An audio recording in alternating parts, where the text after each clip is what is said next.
Here's something that I want you all to pay attention to. These last few things are so important, and something really important that I've learned.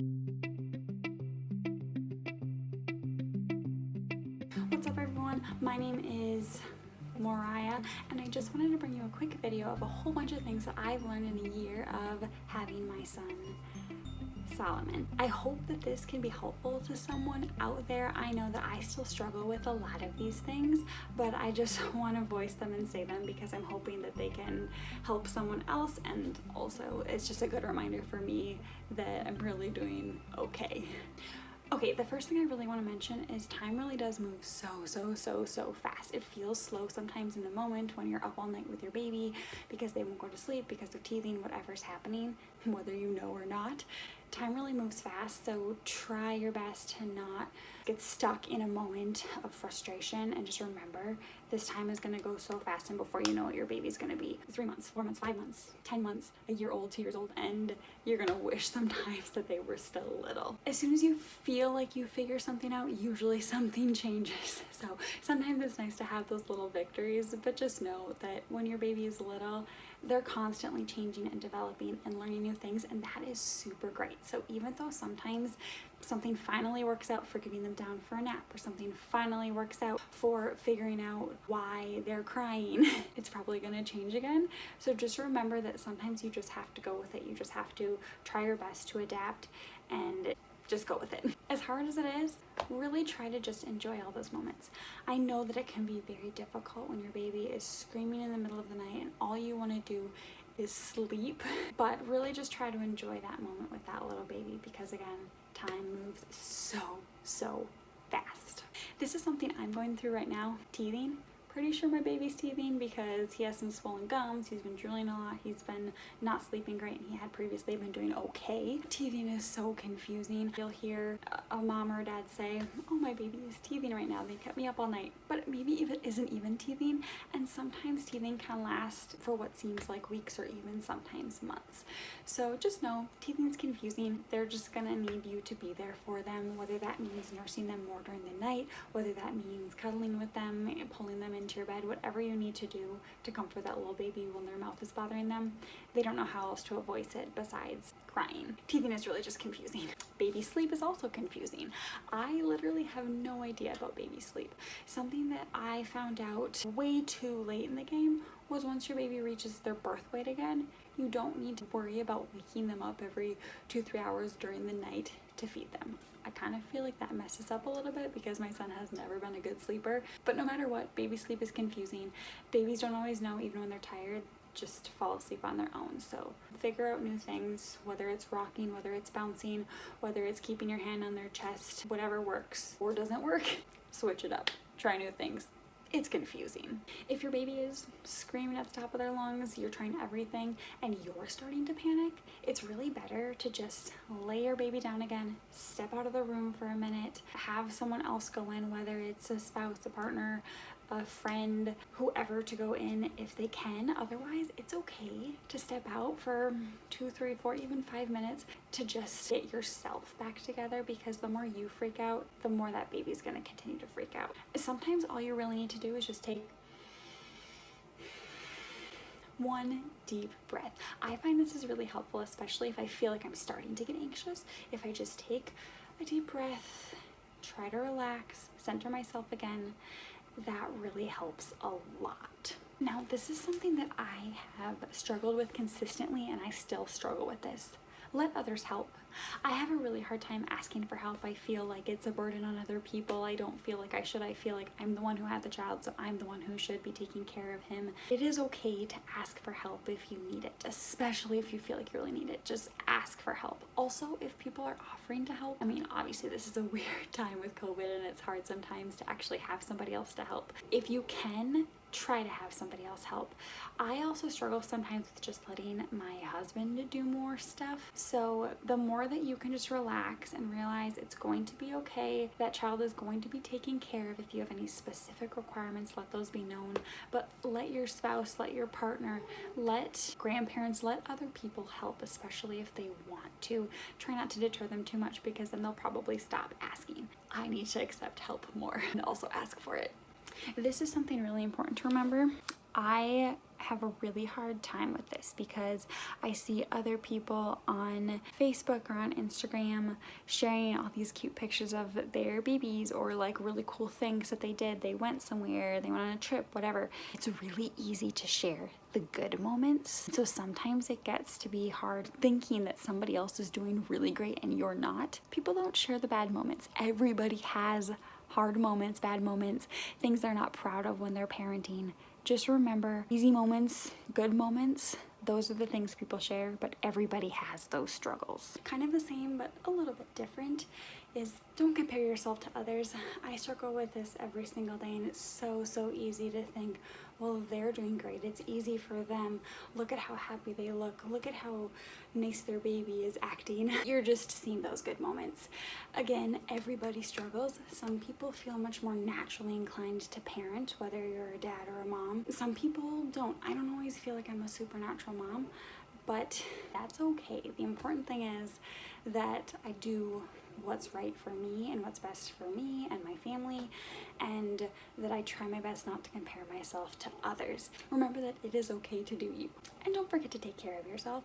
That is one of the hardest things because you think you have to do all this stuff for your baby, especially if you're a stay-at-home parent, whether it's mom or dad. You might need to clean and cook and do all this other stuff for your spouse or your partner. Don't forget to take care of yourself.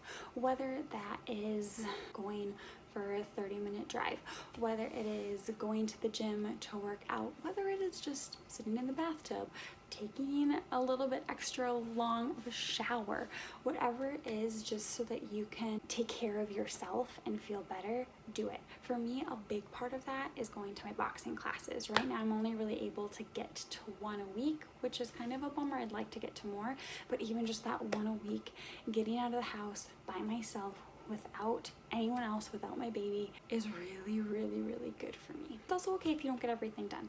Don't always worry about having a completely clean sink. Don't always worry about always getting all of the laundry done, as long as you still have something to wear.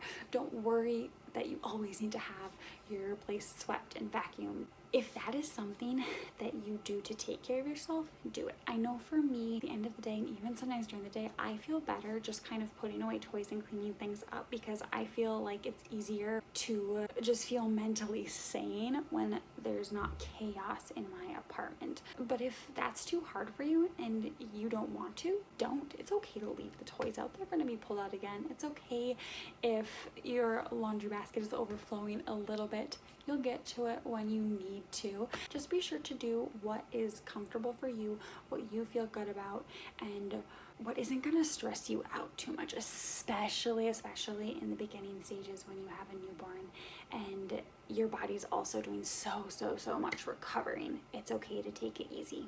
Also, don't buy everything.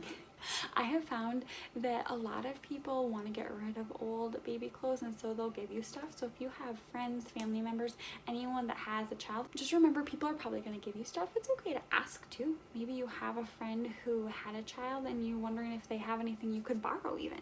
We didn't really do much borrowing. We did get something to borrow from my brother-in-law's family that was really helpful. It was one of those toys, the thing with the mat and the toys that hang above the baby. So that was nice. It was something we didn't have to buy. We've gotten so many bags full of stuff just from a couple people, and that's been really helpful. Your baby doesn't need a bouncer and a swing and all of this other stuff that's just going to clutter up your home and your apartment if you don't have room for it. Babies really don't need as much as you think. We probably bought more than we really needed to. So it's okay. It's okay to not have everything right off the bat and then to try something later. Here's Marvin. You've heard some meowing in the background. That's him. I don't know. He's going crazy. But it's okay to not have everything. Sorry. That feels like it's like not something you want to see. Yeah. So don't worry about buying every single little thing. Okay. Here's something that I want you all to pay attention to. These last few things are so important, and something really important that I've learned.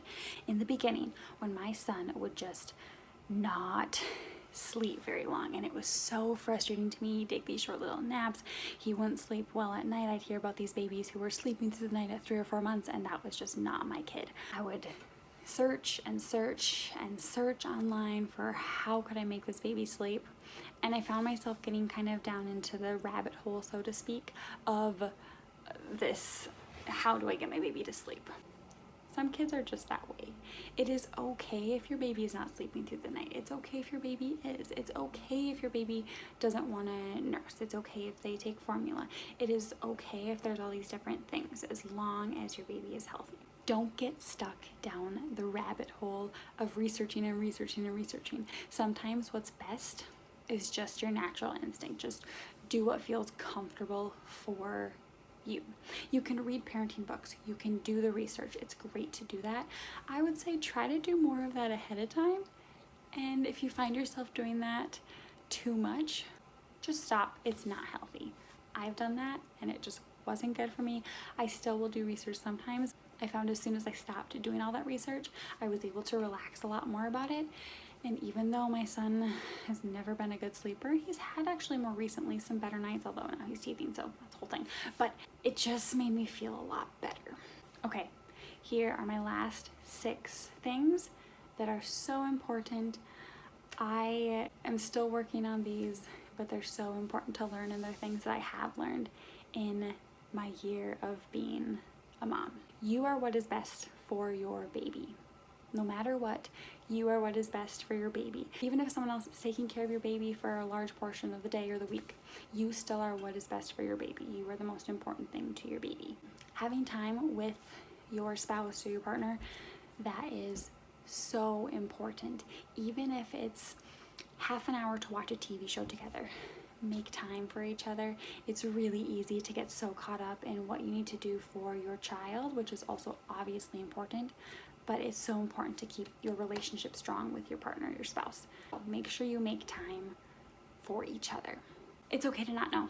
It's okay to be confused. That's what everybody else is too. Even if they look like they know what they're doing, it is okay to not know. Your baby loves you. Even if they're crying, screaming their head off, even if they don't laugh or smile at you when they are at someone else, they love you so much.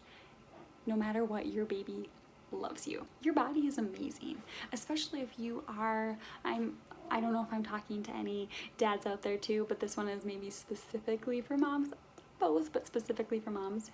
Your body is amazing. You grew a child inside your belly and you birthed that child, whether it was C-section, whether it was down and out. Your body is amazing to be able to grow that child, that human, and then to be able to function on its own afterwards to repair itself. So just remember that. I know it's really easy to not have a good body image, especially after having a child. You know, losing that baby weight is a big thing. But remember, your body is so amazing.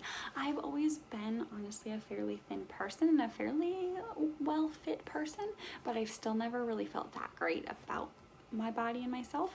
Just realizing how amazing my body is to get pregnant with my son, to grow him inside of me, and then to birth him. Once I kind of realized that, I feel like I have a much better body image of myself now than I ever did before I had a baby. The last thing I want to say is focus on what you can control and not what you can't. There are so many things with babies, with pregnancy, with parenting that you just cannot control. So try to just focus on the things that you can and be patient and work with the things that you can't. I don't know if I specifically said this, but really, patience. Patience is one of the biggest things that you are going to learn when you are a parent, or if you are already a parent. Patience is probably one of the biggest things that you have had to learn and to improve on. Patience. Alright everybody, thank you all for watching my video today. I'm hoping to do a few more of this type of video, just quick, easy advice, things that I've learned. I am by no means an expert parent. I struggle every single day. Please leave me a comment down below if you felt like this video was helpful, if there's other ideas you have for these types of videos, advice or what I've learned, those types of videos, let me know down in the comments below. Make sure you give this video a thumbs up if you enjoyed it. Click the subscribe button down below so you don't miss any of my videos. I post vlogs every single Wednesday, and I'm hoping to start posting these types of videos a little bit more throughout the week. So thank you all for watching. I'll catch you in my next video. See you later. Bye everyone.